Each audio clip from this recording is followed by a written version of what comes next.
Never in a month of Sundays will they ever admit as to how much money they make from the sale of whiskey due exclusively to our contribution and content, which makes it all the worse when you go up to some status individual in the so-called, in the industry, and they patronize you with what's essentially a fake representative sample of some bling juice. How dare they? True. How dare they? Hey, welcome to Super Social Club. I'm Jeremy. This is Whiskey and 6. I'm Rob. Welcome to the Whisky Rant Podcast. It's a little crusty. It's frustrating. And it's going to be a little bit of a rant. I don't understand it. I don't know why. Some sort of injustice. Anyway, end rant. I visited Shell at a point, in 2011, I think it was. That's in Victoria Island. Mm-hmm. They're just Vancouver getting started Island, at that time, yeah. Vancouver Island. They're new. And originally they were making Victoria gin. Yeah. And it's a way back, way up the road, about 2 hours drive up from Victoria. And they just had the day off at the end of the festival, and they said, Ralfy, the guy's quite interested if he'll pick you up. And I thought, well, if he's going to put himself out like that, let's visit the distillery. And I was hugely impressed, and I know that they've expanded and grown and developed because Canadian whiskey is expanding and growing and developing. People are talking about when is the next single cask or high strength version of Lot 40 going to appear? When will it happen? And of course, the old dogma is that, no, there's no interest in these single casks and therefore we don't produce it. Yeah, sure there's not. The distilleries that are single malt driven, so like your Macalonis, your Two Brewers, your Shelter Points, versus the traditional old school, Wisers, which is the conglomerate that encompasses Lot 40 and Gooderham and Worts. Then you have Crown Royal, who probably has ridiculous liquid in that factory, warehouse, but they won't sell it. They won't sell it to anybody but the US. And that would be the best to take something that Crown Royal has and bottle it with integrity, like integrity bottling. Yeah, because they don't do it really. I mean, like not that we see anyway. Like they have a couple interesting things to go down to the US, but like we don't see that. And because it's Diageo. It's Diageo, yeah. You're right. It's Diageo. And there you have it. So you know the lie of the land. You know the way things are going tomorrow. There will be more small Canadian distilleries, without doubt. Mm-hmm. I don't know what relationship you have with Glenora Distillery over in Nova Scotia. I know it's a long. It's quite a distance for you, because Canada is such an enormous country. Yeah. But at the same time, the globalization of whiskey is moving beyond Scotland, without a doubt. There's a lot of curiosity. Gone are the specific brand loyal customers who would open their bottle of whiskey and finish it within a couple of days, if not sooner, and then go out for a month later, a week later, and buy another of exactly the same bottle. We're now in a moment in time where people, enthusiasts, whiskey geeks, have a room set aside in their house with probably about 30 to 50 bottles open at any one time. Yep. And they're not alcoholics. They're not there to get pished. They're basically really tuning in at the most phenomenal time in human history to the availability of affordable, incredible smells, tastes, and sensations, far beyond anything that you'll encounter in foodstuffs. Right. Yeah. Because that's the property of alcohol. Alcohol locks up an incredible caliber of flavor diversity. And not only that, the brain really knows how to process it. It surprised me that when I opened a bottle of Glenbretton 10-year-old, so it's the same age, same whiskey, essentially. 14 years later, I recognized it immediately. Not superficially, but the actual complexity of the signature. And I can see how it's improved. They've reduced the alcohol yields. They've improved the grain yield, the flavor yield. The delivery is cleaner, fresher. They're using great casks. The actual experience that the people working at this distillery are showing all these years later manifests itself literally in the first pour. Wow. I mean, I've got to hand it that distillery. They're selling 25-year-old whiskey now because they've survived the situation thrown at them by the Scotch Whisky Association. Yeah. They've survived, not just survived it, but they've stood their ground. And I know they're under new ownership. I'm aware of that. But it would have been an absolute tragedy that people were not aware of such fantastic little distilleries simply because they're not in Scotland itself. I do wish we had a better relationship with Glenora. I think I should reach out to the new ownership.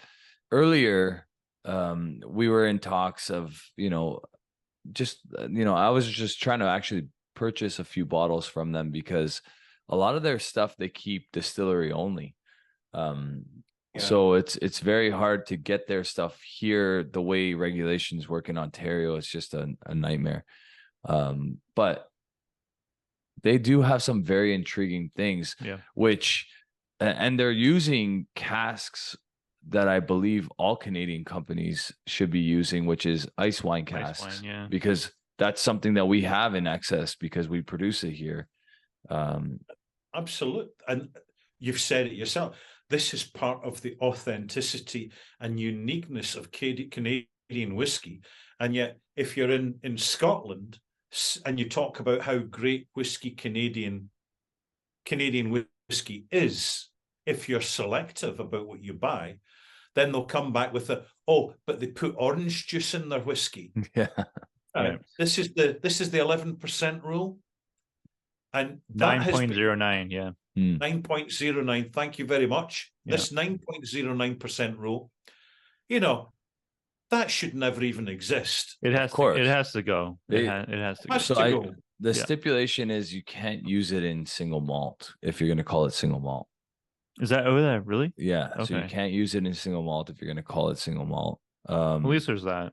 So Canadian whiskey as a category, unfortunately, they have to just come up with something better. Yeah. They have to just, it's unacceptable in this day and age that we were at Toronto, Spirit of Toronto, which I think is that's the one that you went to a long time ago, Spirit of Toronto. Yeah. And we were talking with who's the there, and he fed us like a media sample of like the next which was phenomenal, which was so good and just did not live up to what they actually bottled. It wasn't close. I'm like, why are you pouring specifically us, because he knew who we were, single like cask, a media sample of some honey barrel that is like not going into this blend. And it's just like, it just came off the wrong way, I think. And it left such a sour taste in my mouth anyway. He's dramatically changed. And it's really unfortunate because the moment he started signing bottles, like his signature was worth something. It was the moment that I realized that I can't buy this product. Yeah, it's unfortunate. Like, I can't look forward to this product anymore. I'll still buy it. Like their standard Coke actually is a 48% expression, which is very good. And it's just double cask. That's the only difference between that and the standard. It's double cask. Just to reassure you, by the way, what you're experiencing there is, frankly, the industry behaving in an unprofessional and very condescending manner to be feeding you these honey samples Yeah. Right. These leading samples, tapping into the suggestibility that you naturally anticipate that when you go out to buy a bottle, the quality of what you're sampling there should be in that bottle, and it's not. And this isn't an isolated situation. You're right. I have experienced exactly the same thing with a Scotch single malt whiskey distillery. I was at the distillery. They gave me a sample. They said, this is going to be our such and such a year old. And I took a nose and I took a taste and I said, this is absolutely amazing. I'm really surprised that you're getting this quality at that age. But when it came round to me buying a bottle, which I did, I opened it, and it was nothing like the honey sample that I had been given. And what happened there, something very simple, I had been willfully defrauded with information. Just like you, frankly, in my opinion, have been willfully defrauded by an orthodox marketing trick. And they should be ashamed of themselves. I agree. That's Absolutely happened twice to ashamed of us. them. That's happened with and that's happened with as well. Remember that sample they sent us of what was supposed to be the first cask strength? Yes. It was, Ralfy, I kid you not, it was all apricot sauce. Yeah. It was the most incredible rye that I've ever tried in my life. Yeah. And then when it became an actual bottling, it was a shadow of itself. Yeah, not even like it was not even close. But I'm going to share my tactics with you here. The next time I'm ever in a position where a distillery and I'm visiting or at a trade or a whiskey festival or whatever, pour me a glass of anything and say, this is what we're about to bottle. What do you think? And I'll say, oh, this is lovely. This is fantastic stuff. Now tell me, what will you actually be bottling? Yeah, right. You're right. Let's see how they respond. It's unfortunate, but we only, as human beings, learn from our mistakes. And you need someone to pull the wool over your eyes in order to realize that you need to be asking those questions, right? Like that. It's not only that. See, when they pull your wool over our eyes with one thing, what they're saying is they will pull the wool over our eyes with everything. You're right. I'm part of a band that just wrote a song called "Lying is Self-Preservation," and that's the industry in a nutshell. They do it to preserve their right to be there, to be relevant, to be part of something that, you know what, they're not delivering when it comes to like the global scale. It is what it is. I'm always reticent to use such direct language as lying.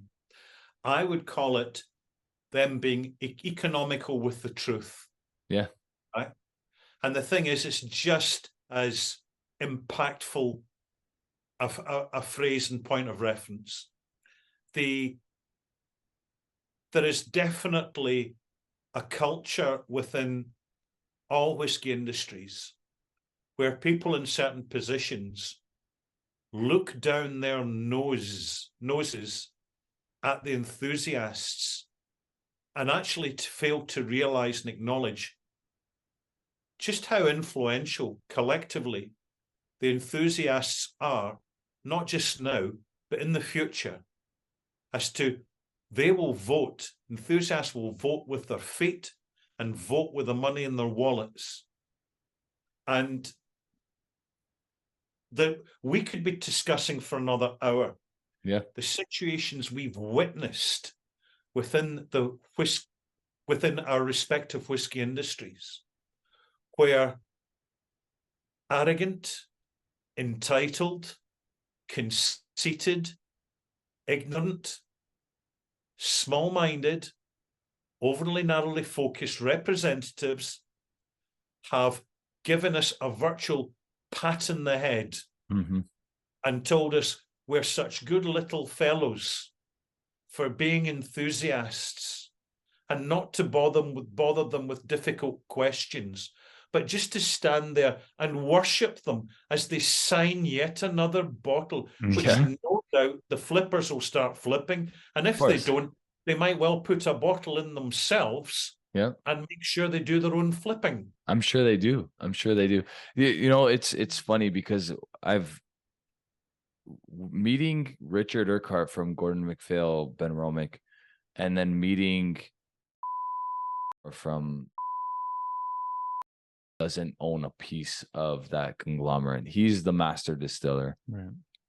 Richard Urquhart, that's his family. Yeah. Like if anyone out of the two, deserves not the right word, but you would expect to be a little bit cocky and arrogant, it would be probably Richard. Yet he's been nothing but kind, generous, humble. I agree. Never signed the bottle, never said, hey, you need, you know, this is, right. you know, nothing of that sort. Whereas he feels like he's a rock star. And he thinks he could just get away with it too. He's like, oh yeah, these guys will post about, you know, how good this new is on their social media. Yeah. And we'll sell a whole bunch. Right. It's like, no. We can tell the difference between what you poured us and what we bought at the store. Right. Some advice here, chaps. 1, don't take it too personally. And 2, never give the oxygen of publicity to people in the industry who are not necessarily showing you the respect you feel you deserve as enthusiasts and human beings. Yeah. Right. Depersonalize it as much as you can. It is very, very rare that I will mention individual names on my channel. In fact, I've done it once in the last 3 years in a negative context, but it was a specific factual negative context. And I elaborated on the context in which I made that comment.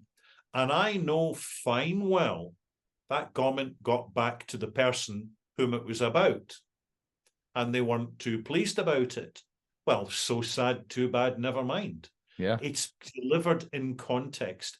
What we've got to watch is that we don't end up like fashion channels, sports channels, or martial arts channels, or bodybuilding or fitness channels, and get involved, caught up in just unconstructive negativity. Right. Right. We should never feed that.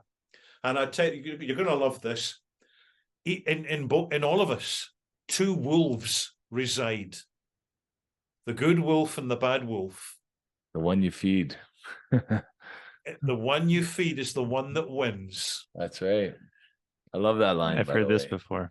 That's, I mean, so part of Sixer Kickboxing, we've always had a wolf represent like our logo, and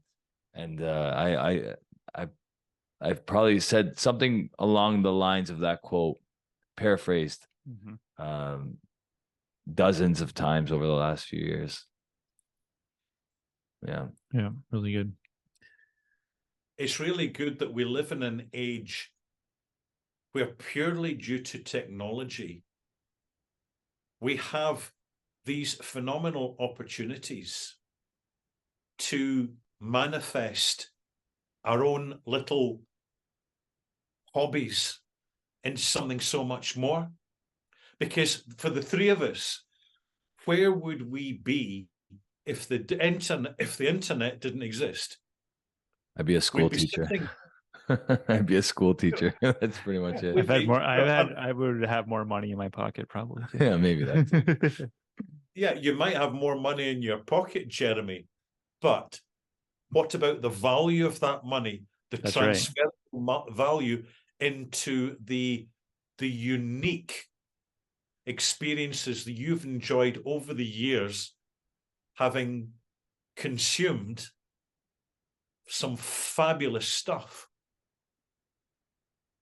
I wouldn't have this experience. That's for sure. Absolutely. We Yeah. wouldn't have this luxury, I gotta call it, Yeah. because you know, It 3 is a years luxury, in a guys. row you've spoiled us, Ralfy. We really, really appreciate it, because we know how limited this opportunity is, because you don't do this very And often. we were with you when you were doing reviews in your house. I mean, like that's when I started getting into whiskey, Yeah. right? Like Uh-huh.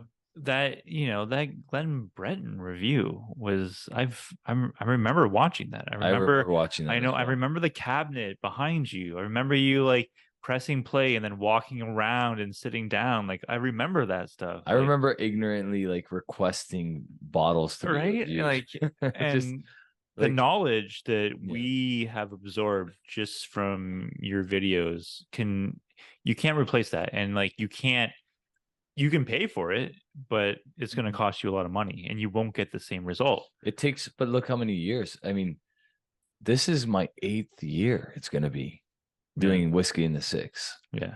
Look how many years it takes of experience to like get anywhere close to that kind of knowledge that you were providing people from day one. And I think people like seeing the passion, right? Like they like seeing your passion because they're passionate, you're passionate.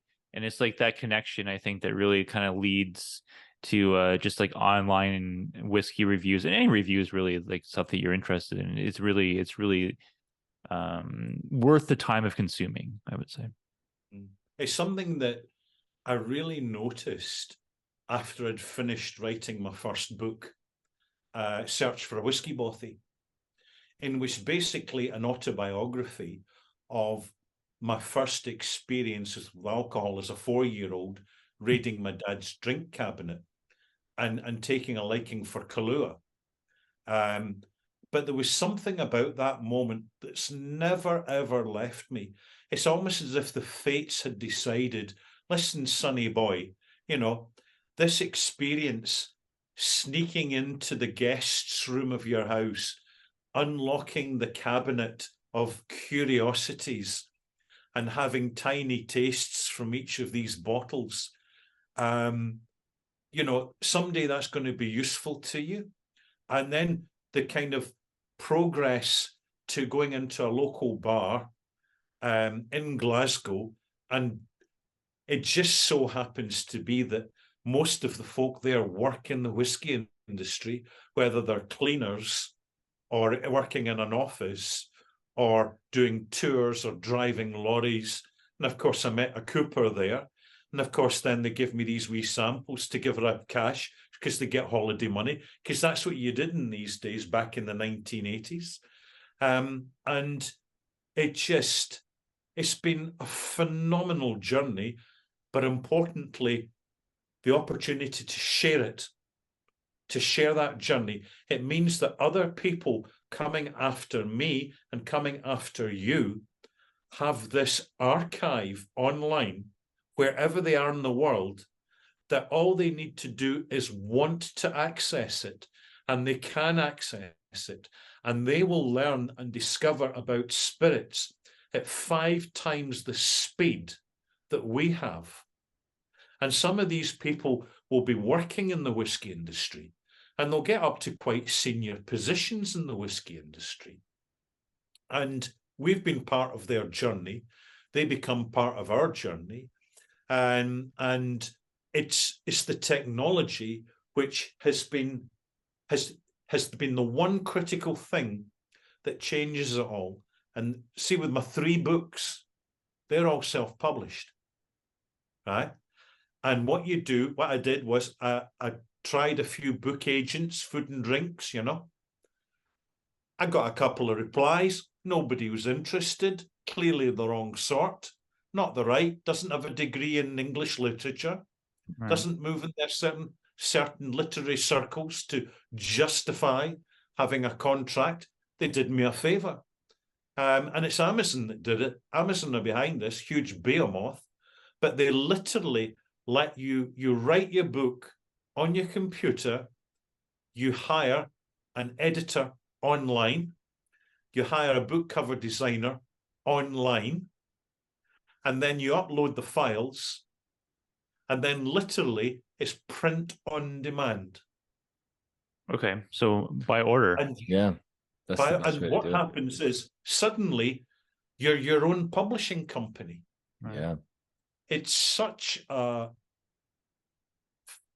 interesting position to be in, because inevitably over time, as orthodoxy diminishes, what we're doing individually and collectively is going to become more significant and more impactful. The industry, by the way, whether it's in Canada or in Scotland, never in a month of Sundays will they ever admit as to how much money they make from the sale of whiskey due exclusively to our contribution and content, which makes it all the worse when you go up to some status individual in the so-called, in the industry, and they patronize you with what's essentially a fake representative sample of some bling juice. How dare they? True. How dare they? Yeah. You know, forgive it, but never forget it. That's right. Never, ever forget it. And next time you see them, give them a wave, give them a wink, and walk right past them. That's right. You're right. You know, I had goosebumps when you were speaking, Ralfy, because I did the same thing as a kid. I used to sneak into my parents' liquor cabinet, take a swig of Bailey's Irish Cream or Kahlua or, you know, peach schnapps. And then as I got older, my mom always said out of the four, because I have three brothers, out of the four of us, I always had to have a sip of her drink wherever we were. You know, it's funny how acquire the taste quite early, right? And my daughter does that. My son hates it. Right. My son will not take a sip of a beer or a whiskey, but anything I'm drinking, my daughter has to have a sip of. So I'm wondering, maybe she'll be the next Whiskey in the Six host at some point. Who knows? It surprises me how poorly the industry has presented themselves directly on the internet. Obviously, I'm speaking from the perspective of Scotch whisky, but their denialism as to how the internet is responsible for the future of their business is extraordinary. Nobody's reading magazines now these days. Full of adverts. Yeah. And the adverts all look the same boring, dreary, sanitized narrative. And they come out with their initiatives. Oh, you know, we're going to issue our next whiskey as a non-fungible token. What a flatline disaster that's been. Who on earth would even want to admit they owned a bored ape these days, let alone an Ardbeg that had been an NFT? You know, it's so true. And the professionals, these highly paid professionals, you look at their content on Instagram, and heaven help us, TikTok now and again. And it's so yawn-inducing. It is such a dull narrative. I'm delighted they're there, by the way, because they actually make me look interesting after 1,000 reviews. And I'm delighted. All I have to do is just sit in the bothy, light the candle. This one's gone out now, it's burned out. Just light the candle. 3, 2, 1, right? Hello, multi, whatever. So we're up and running, and just straight to camera, bloopers and all. And the thing is, no, see when you're doing a review every single week, if there's no editing involved or minimal editing, it makes it so much easier, because editing, no matter how experienced you are, is enormously time consuming. Yeah. I know. Horrendously. That's Jeremy's department, unfortunately, for the Whiskey Rant. But I gotta say, we don't we don't have many bloopers when we're doing the whiskey rant. I have way more when I'm doing my own little. That's true. When we're just like shooting the shit back and forth, it seems to flow a lot better than trying to articulate words by yourself. When I'm just sitting in front of a camera trying to do a review, I find I'm stumbling for words. I'll say weird things. Yeah. I should actually like come up with a blooper reel of just all the stupidity that comes out of my mouth. Bloopers are fine because it's natural. It's real. Even getting your facts wrong now and again, there's nothing wrong with that, because it's better to honestly get your facts wrong than to deliver facts that you've been fed by some representative, Right. which are in fact untrue or misdirectional. Yep. And this is why it really helps. The more we keep our distance from the orthodoxy, the better it is. You know, the whiskey tube is growing. The Oswas are growing. Canadian whiskey's growing. American whiskey's exploding. Scotch whiskey is most certainly growing. Global whiskey is growing. We can see where our audience is coming from around the world.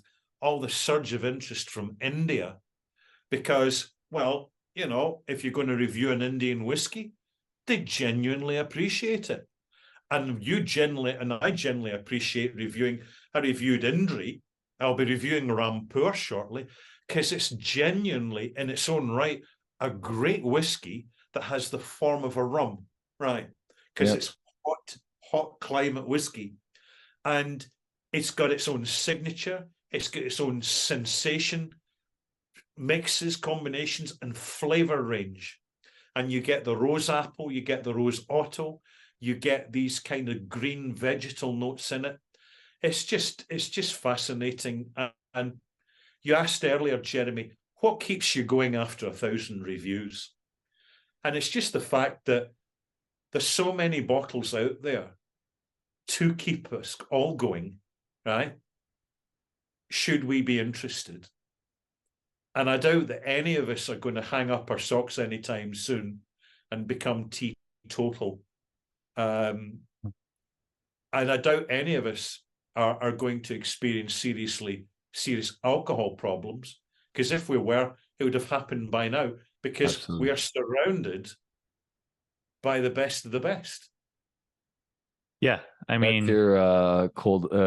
What's it? Cold open. the cold or open. soft I was going to up? ask you what we should use for the cold That's open. a cold open right there. Yeah, I mean, we're with you. Like, you I'm just know, gonna- moderation is great. But there's nights where you just don't want to drink anymore. I mean, Yeah. You're right. Like it is a privilege not to be an alcoholic, because I mean, to think how much waste you would have with your collection of whiskey when you drink it, not for enjoyment, is like it's not conceivable to me. You know, It would be a horrendous waste. And there's also another unique feature about whiskey that we tend to kind of overlook. And the fact is, so long as we look after it carefully, it's got an indefinite shelf life. Yeah. There's no bottle of whiskey comes with an expiry date on it. Right. Never has. No. And this year I finished off a bottle of Lafroig, which opened 12 years ago. Yeah. Still good, I'm sure. It changed slightly, but it was absolutely fine. Mm-hmm. And now and again, if I have not such a great whiskey and I don't want to hold on to it, I'll just do a swapsy. I'll swap half a bottle of whiskey for a big bundle of firewood. There you go. Ever since tops. Yeah, ever since we've been recording songs, I've been singing. I've had to really nurse my voice, because I find alcohol really, like, you can hear it now. It's kind of like a groggy, almost raspy voice now. And when I never stopped Janis Joplin, did it? It's just rock and roll, man. That's just rock and roll. You know what? It's Get the over it. singing that's caused it. It's the singing that's caused it, but the alcohol enhances it. It So doesn't repair your voice, that's for sure. that's for sure. And then when you add in a cigar or two every once in a while, and then the Ontario forest fires that were happening in the summer and all that other stuff. Oh, that's right. That air quality, the air quality, that's the real killer. It's not $62 Canadian right here, Ralph. it's not the cigar, it's the air quality that's gonna get you. Sorry, how much? $62 Canadian. Oh, for goodness sake. You can't even buy that in the UK for that money. It was on sale at the LCBO, believe it or not. The LCBO, you bought this? 30% off. They don't even have What? sales Are like they going that. soft? Yeah, I know, right? So it was a mistake. I'm it was sure it was that. it was a and this mistake. also 30% off. It was a mistake. This the Glen Rothis Maker's Cut or whatever it's called. Very nice. So 30% off. This is Paulo's bottle. That one's mine. What is that Glen Rothis? This is What's the Maker's Cut? What is the it? Maker's Cut is like a blend of like 10 to almost 20-year-old stuff, I believe, if I'm not mistaken. It's not cast strength, though, is it? It's 48%. 48? 48, That's yeah. Unchill filter, no out of color, all that fun stuff. I think, if I'm not mistaken.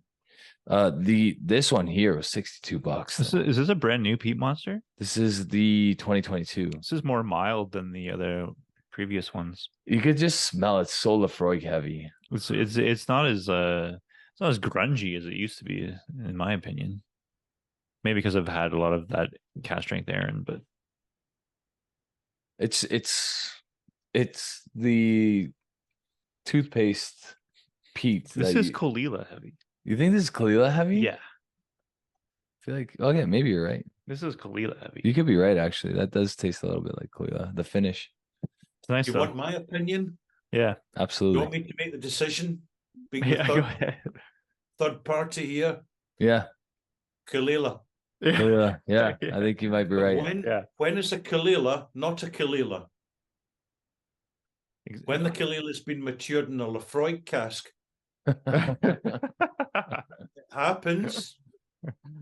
It happens. I believe it. Yeah, like They are very similar. I mean, they're probably the most similar when it comes to Isla whiskeys.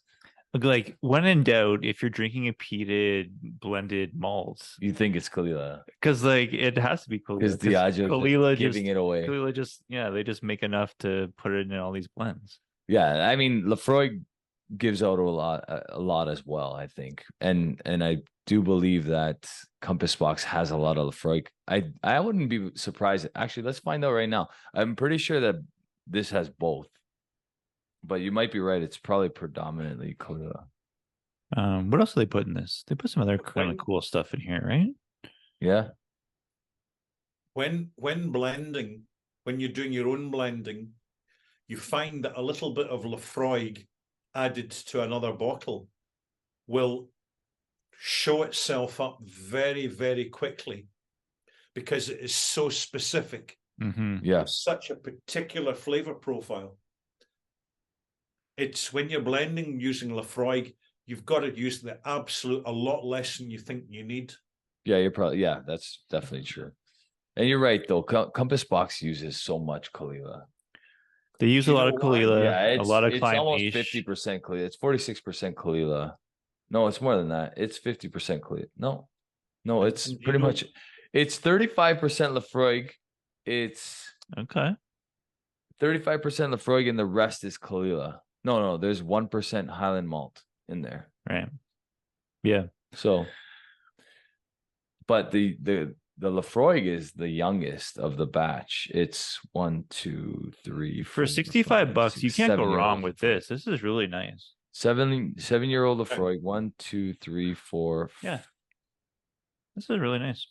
It's very clean. It's like 10-year-old Kalila is the majority of this. yeah. 10-year-old Kalila.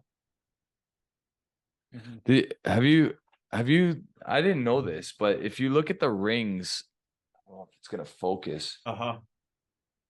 Yeah, I can see them. Yeah. Yeah, if you count the rings, how far they go up, it tells you how old they are. Oh, like each ring is a year? Yeah, each ring, like a kind of like a tree, That's cool. I like that. right? Like, Exactly where they got the inspiration. yeah, Each ring in a tree is a year of growth. that's right. Yeah, so I guess that's where they got that idea. Very cool. Yeah.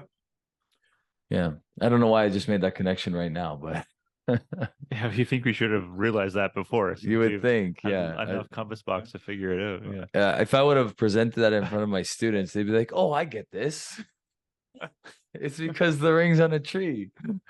But you know, when you're old, and Sometimes you need an 8-year-old to figure it out. it's true. Are you smarter than a 5th grader? So, Ralfy, does that still stack up to today's Springbanks, or is it way different than everything else you're getting? I'm not one for harshly judging the changes in a distillery's profile over the years when they're doing their level best to source decent casks. Right. Inevitably, whiskey does change. Of course. What's important is not the change in quality, but the change in signature and character, so long as the quality is there. If a distillery focuses on that, you're going to be fine. Mm-hmm.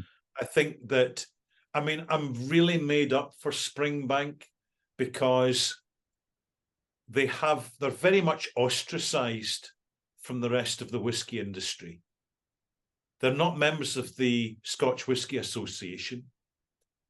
They have been subject to criticism because of their way of working. There has been 1,001 attempts to buy Springbank by bigger whiskey companies, all of which get knocked back. And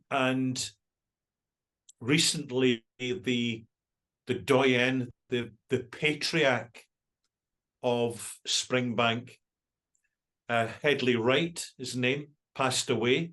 He was in his 90s.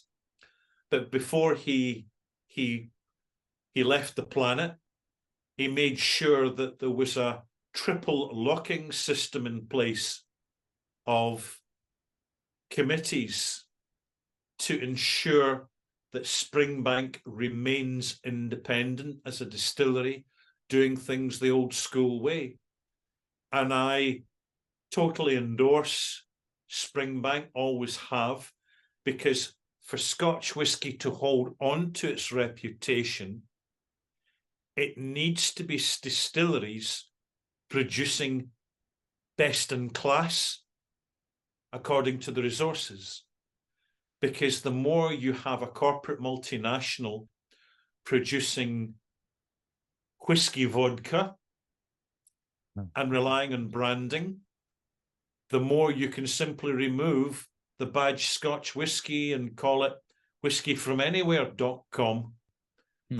What distilleries cannot do now is use inner staves within their casks. Because the Scotch Whisky Association have ruled that it's not traditional, which in my opinion is bullshit. These guys got in trouble for Spice Tree, right? Was it Spice Tree that did that with? It was Spice Tree that did it. Yeah. And they were said, no, you can't do that, despite the fact that it worked phenomenally well. And the French wine industry in particular have been using inner staves for centuries, because it's a great way of taking a moderate action cask and putting in wood flavour in the form of a thin stave. And you don't need much. I'll show you an inner stave. I've got one right here. This is it. That's an inner stave. That's really thin. Yeah, super thin. Really, really thin and flexible. Yeah. This happens to be French oak. And it was designed for a French oak wine cask, a barrique, where the French wine industry want specific oak styles to be influencing their flavour of their wine. And this is where the Scotch whisky industry are buying in wine casks because of the lack of availability of ex-bourbon casks, because the bourbon makers are now selling them to the single malt makers in the USA. Or alternatively, the bourbon makers are setting up their own single malt whiskey distilleries. Yeah. So is that they keep hold of their own casks, because they all want to have the next Papy Vanwinkle. Because of the owners of Papy Vanwinkle brand are now billionaires. Well, that's never going to happen because, I mean, I don't think it will, because bourbon is so one-dimensional, and the fact that there's so ouch. many. Ouch. Oh yes, The- be prepared for our talks on bourbon. Oh, we ahead. honestly, so there's so many craft bourbon makers out there that if in the next 5 years something doesn't happen with this economy, 50% of them will be gone. There might never be another Papy Vanwinkle, just because like it just arose at a time where, you had Anthony Bourdain boasting about it. You had, one of the most predominant restaurant reviewers giving it 100 of 100, or someone gave it 100 of 100. Samuel L. Jackson in Secret Invasion, in the new like series on Disney Plus, talks about Papy 23 and how it's a $5,000 bottle. Yeah, see, like you're not going to get that stuff anymore. I don't think you will. No. I haven't bought a Jura bottle in probably 7 years. I never drink Jura. Never. Yeah. I don't even have a bottle of it. I don't have a bottle of it. Yeah. I don't know who does. I don't know how they exist. Well, they exist in the supermarkets. Yeah, I guess. And they get discounted during the summertime when the supermarket's struggling to put on a special offer. So they're letting the Isle of Jura single malt go for an absolute song. £22 a bottle, 40 Canadian dollars for 12-year-old Jura. It's pathetic. And when I bought a bottle to review, it actually was pretty decent. It was really quite decent stuff. But it's completely off people's radar because, in my opinion, of just the sheer entrenched, institutionalized incompetence of the owners, who just simply don't know how to make that whiskey distillery something special that it can be, because it shows in historic legacy bottlings. But how's from that even possible? independent bottlers.